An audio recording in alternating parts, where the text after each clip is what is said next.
তোমরা অনেকেই মানে বেশিরভাগ মানুষই আইসক্রিম খেতে ভালোবাসো, যদিও আমি হচ্ছি মানে ব্যতিক্রম।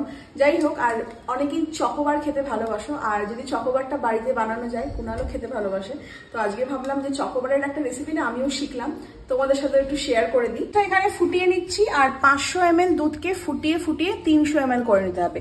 গ্যাসটাকে একদম মানে কম করে দিয়ে একটু ধরে ধরে ফোটাতে হবে, আর একদম ঘন করে ফেলতে হবে দুধটাকে। তো দুধটা ফুটিয়ে একদম দেখো অনেকটা ঘন করে নিয়েছি। এবার এই দুধটা আলাদা করে রেখে ঠান্ডা করে নিতে হবে।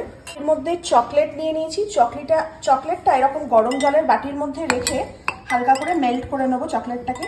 তো এটাকে ডাইরেক্ট হিট দেবে না, এরকম গরম জলের ওপর চকলেটটা রাখলেই আস্তে আস্তে চকলেটটা পুরো মেল্ট হয়ে যাচ্ছে। আমি মেল্ট করে নিচ্ছি।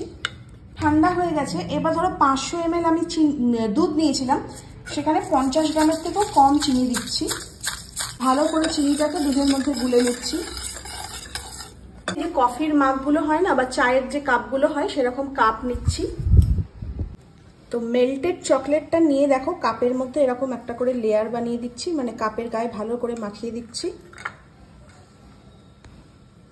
তো দেখো একটুখানি প্রলেপ মাখিয়ে রেখে দিয়েছি। এবার না এটাকে একটুখানি ফ্রিজে রেখে দিচ্ছি ওই 5-10 মিনিটের মতন, তাই চকলেটটা একটা বেস হয়ে যাবে। 10 মিনিট মতন রেখে বার করে নিয়েছি। তো এই বেসটা একটুখানি বেশ শক্ত শক্ত হয়ে গেছে। এর ওপরে ওই ঘন দুধটা ঢেলে দিচ্ছি।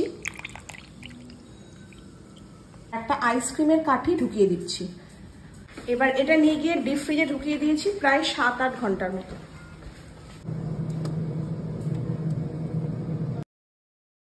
এই কালকে আইসক্রিমটা ঢুকিয়েছিলাম, বলেছিলাম 7-8 ঘন্টা পর বার করে দেখবো, কিন্তু আর বার করা হয়নি। কালকে আমরা বেরিয়ে গেছিলাম, ফাইনালি এটাকে বার করি। এখন এটা জাস্ট বার করে নিয়ে কফি মাগটা পাশ থেকে ছিঁড়ে নিচ্ছি। 10 টাকার আইসক্রিম দে। Chocobar, homemade chocobar.